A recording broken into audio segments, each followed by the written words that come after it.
Welcome to the Story Lab. This week we're talking about responsibility. While we take a look at some of the hardest workers in nature. They're tiny, but speedy. What? This is slow mode kind of day.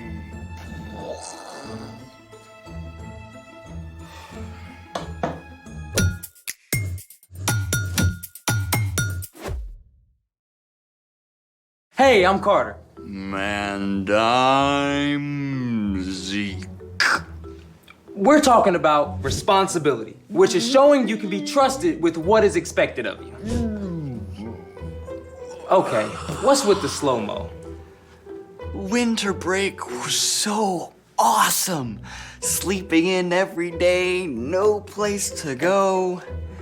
And then, bam! Back to school, homework, activities, chores. Even though it's only been a couple of weeks, it's too much. I want to go back to doing nothing. Yeah, I get that. I'm stuck in vacay slow mode. Dude, same. I'm doing this House of Cards competition with my cousins, but I can't seem to get it off the ground. Oh, that's so cool. I would totally live there. Yeah, well, I'm good at sketching ideas. Building, not so much. Persistence, my friend.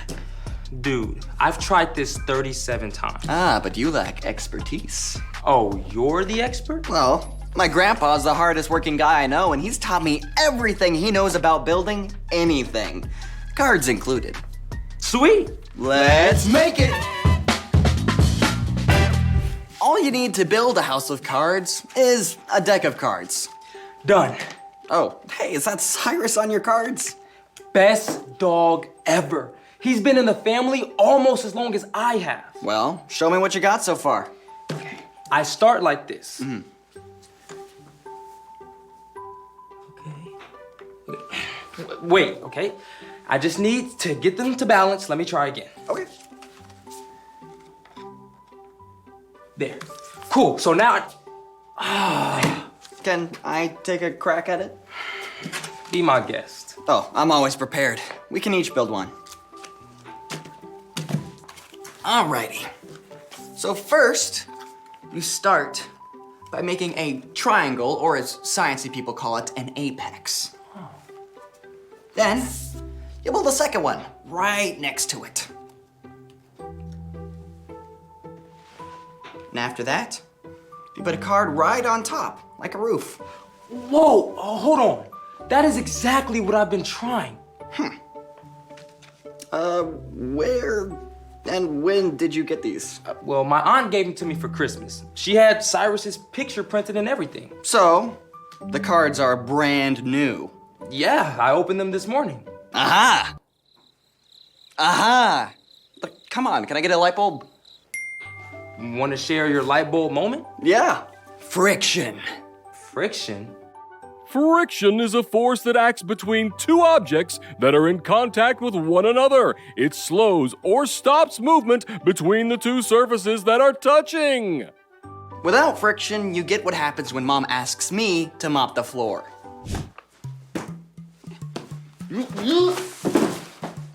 So, without friction, stuff slides? Yep. And your playing cards are brand new and slick. So, no friction. So, if I want to build a house that sticks, I need to wear these out. Or just use some of mine. Let's get to work. Speaking of work, it's time for... The story before the story. Today, we're in the book of Proverbs, which is full of wise sayings. Many of these came from King Solomon. Solomon became king at a very young age. He was worried about how he could lead without much experience. One night, God spoke in a dream and told Solomon he could have any gift he wanted.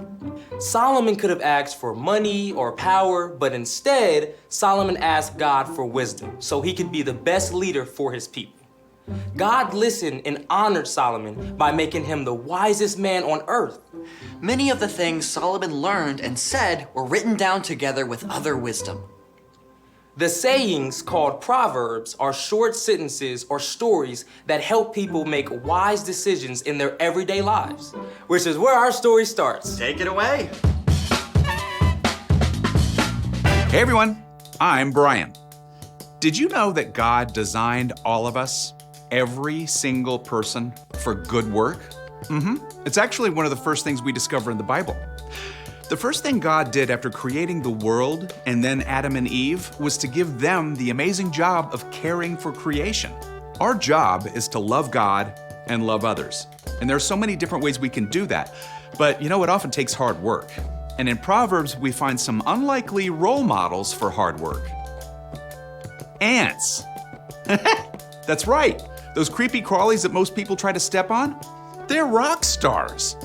Did you know an ant can lift up to 50 times its weight? And for every human on Earth, there are 1 million ants?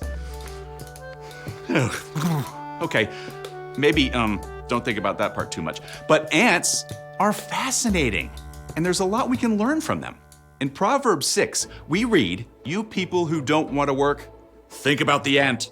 Consider its ways and be wise. It has no commander, it has no leader or ruler." Ants show us how to work. Ants don't need anybody to tell them what to do. They each have their own jobs and they work hard every day to do them. In an ant colony, some ants find food, some feed the larvae, others take out the trash, and some ants even stand guard. Come on, everyone, let's go. Working is better when we do it together.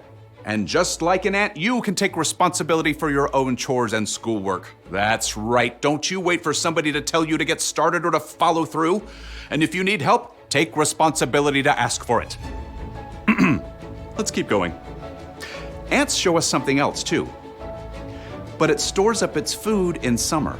It gathers its food at harvest time. So ants also teach us when to work. They know the best time to put in hard work. In the summer and fall, there's lots of food. Ants gather plenty to eat for themselves and to take back to the nest. Oh, maple syrup jackpot over here. Need an extra hand, leg, with this aphid.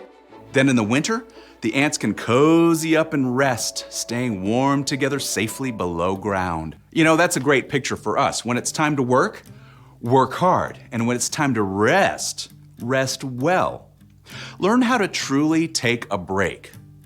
Not on a screen, but hanging out with friends, spending time outside, discovering something new, or just being still. God designed us for both rest and work. They go together. Okay, let's take a look at the whole thing together.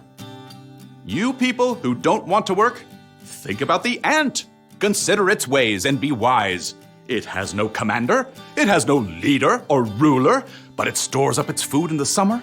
It gathers its food at harvest time. So, in the spring, when the ants are out and about, take a good look. I mean, you might just discover a whole new world. The end. Wow, ants are amazing. Though I still don't want 1 million.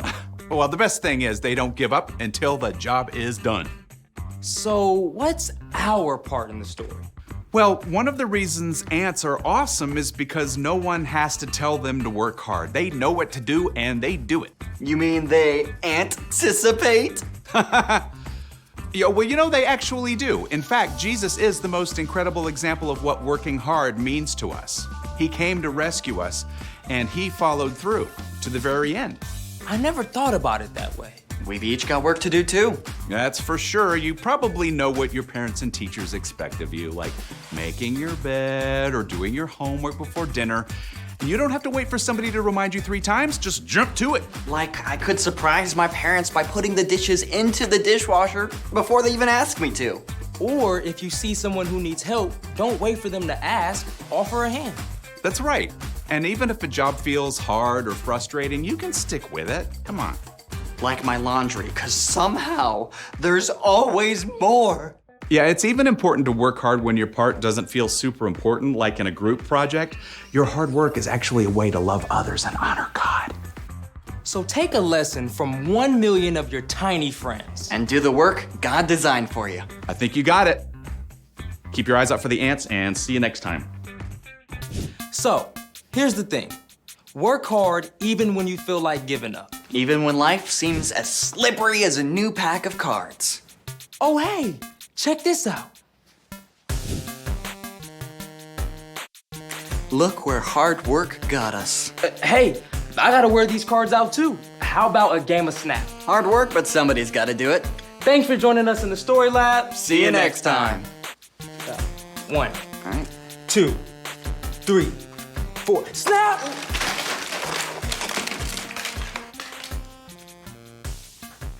That took 4 hours.